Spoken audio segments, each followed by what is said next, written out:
Shitcase Cinema. That's right. They called him the Demolition Man. Happy New Year! So it's a brand new year, which means it's time for a new review. It's only Demolition Man. Now it's also a fitting time to look at this movie because it's officially 20 years old this year. Seriously, where does time go? So say hello to the Expendables leader Barney Ross, because it looks exactly like Barney Ross from the Expendables. Well, minus his facial hair, but come on, you can't deny the resemblance there. Guess the plastic surgery's holding up for you 20 years later, Sly? So Sly plays John Spartan, who's a cop trying to track down Wesley Snipes, who plays Simon Phoenix. He's a bad guy. Now the funny thing is, Wes manages to pull more face expressions in his first 20 seconds of screen time than he did the entire duration of Passenger 57. Miserable bastard. So anyway, Wes and Sly have a scrap, the building blows up, apparently a load of hostages are found in the rubble, and poor old Sly's sent down for their deaths. Hang on, what about Wesley? Didn't he bomb the place?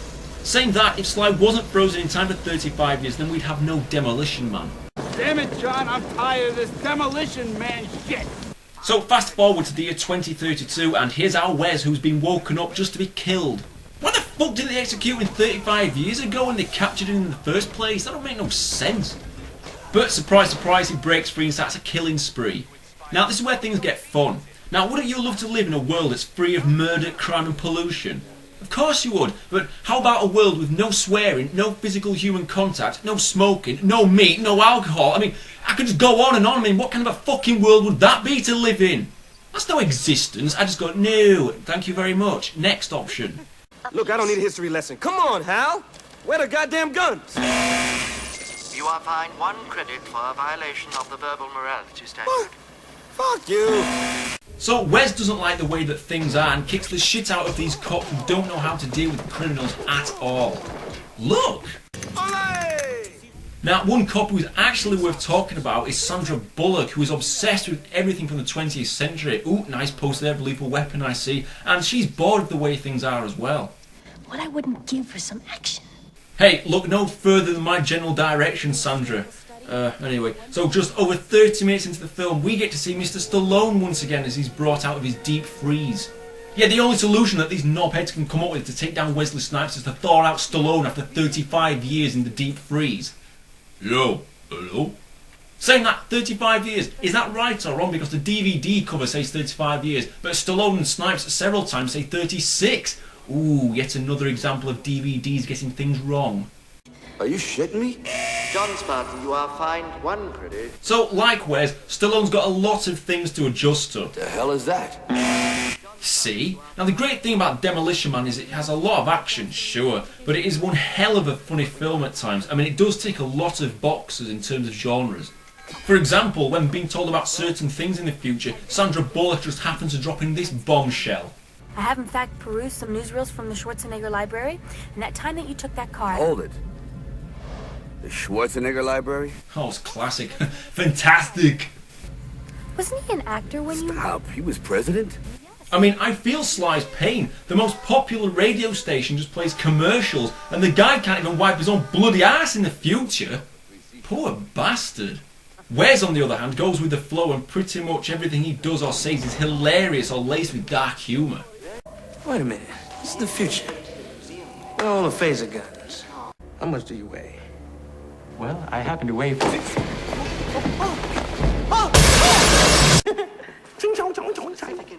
Oh, Wes. So, during the film, you may be aware that there's 3 seashells mentioned. I'm happy that you're happy, but the place where you're supposed to have the toilet paper, you got this little shelf with 3 seashells on it. He doesn't know how to use the 3 seashells. Now let's see Professor Bruce's experience on using 3 seashells. So, Professor Bruce, would it ever appear normal, like through the door, like normal people? Fuck you. Been time travelling. Have you got me a beer? Yes, you have. Yes. Yo. Oh man. Where have you been? 2032. 2031? 2031? No, 2032. Sorry. Just like in Demolition Man. Oh yeah, Demolition Man. It's nothing like in the movie, I tell you. Facebook's become self-aware and it's making us poke each other 24 hours a day. Anyway, gotta go. Where are you going? To the bathroom. I've got 3 seashells. It's gotta be fun. 3 seashells? So we're treated to a shootout here between Sly and Wes in a museum because that's the only place that one can view a gun in the future. Now Wes gets away and bumps into this fashion victim who, believe it or not, is the one who controls Wes and pops thoughts into his head randomly. I love his fat little pyjama wearing buddy. Look, it's the dude from Beetlejuice. Greetings and salutations. So moving on to show yet again how lame the future is going to be, Sly and Sandra go back to her place and she's very upfront with Sly here. I was wondering if you would like to have sex. Look at Sly's face. Yo, it's my lucky day. Yeah, well, not quite, because they wear stupid headsets like a computer game peripheral. What's wrong? He broke contact. Contact? I didn't touch you yet. Oh, Sly, just jump back in that freezer. So, fed up with how things are going, he goes underground and finds a bunch of people who dwell there as they don't like to live the ways of the new future because it's bullshit. Would you? Hell no. But at least Sly's happy when he gets a burger and a beer, just like a typical red-blooded male there. Rat. This is a rat burger. Oh dear me, bad luck yet again there, lad. That freezer must be calling to you now, surely. Yo, where have you been, Professor Brooks? For a shite. Shite? Can't beat 3 seashells. Oh man. Meanwhile, Wes has formed his own little gang of psychos to hunt and kill Sly. And here's Sly's new gang of buddies who decide to help him to take down Mr. Fashion Victim. Check out Sly's new buddy here. What a gimp, he's going off on a right tangent. I want to run through the streets naked with green jello all over my body reading Playboy magazine. Why? Because I suddenly might feel the need to, okay, pal? I've seen the future. You know what it is? It's a 47-year-old virgin sitting around in his beige pajamas drinking a banana broccoli shake singing I'm an Oscar Mayer wiener. Alright, easy Tiger, Jesus. So we have another gunfight which results in a car chase. Yeah, Sly decides to pick up and drive this 70s car and crash through the surface via a lift. It's normal. Now, after a lengthy chase, eventually Sly throws Wes out of the car. Ooh, nasty. And poor old Sly can't drive these modern new cars for shit.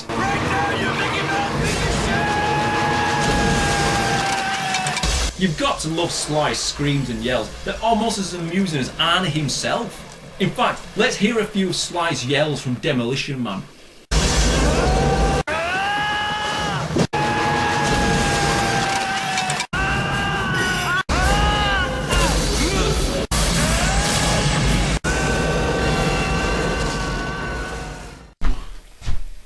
Yo, Maggot Man, sit down, boy. You alright? Yeah, I ate those oysters that you left in the bathroom sink. Oysters? What? You mean Bruce's mucky 3 seashells? Oh, is Sly dead? No. But what about Wes? No. Obviously, he's got superhuman powers. Oh, yeah. So Sly's new friends turn up, much to the dissatisfaction of the police chief. I love it when the police chief always puts Sly down with his little pet names. The Demolition Man's an animal. He's a muscle-bound grotesque. Caveman? What do you think you're scratching, Caveman? We don't need the Neanderthal. Who cares what this primate thinks? You caveman, you're under arrest! Caveman, brilliant. I love that. Kind of reminds me of our own caveman here on Shitcase Cinema. So it's time for the Demolition Man and Miss Bullock to kick some serious ass. Ooh yeah. Meanwhile, Wes has had enough of Mr. Fashion Victim and gets his gang of goons to kill him and use him as firewood. What are the crazy laws in the future so fucked up that you can't even have gas fires, for example? You have to use people as firewood. Give me a break, Wes. Now, speaking of having enough of people, Sly decides to knock out Sandra just because he can claim all the glory, I guess. Go on, lad. Send a maniac to catch a maniac. Do you fancy seeing yet another gun shootout? Well, then you're in luck. It's just like Face-Off luck with all the sparks everywhere. So the film gets wrapped up when Sly's trapped in a mechanical arm. I've just thought, Sly's screams kind of remind me of this tick from Oasis of Zombies, yet another gem that I've reviewed here on Shitcase Cinema.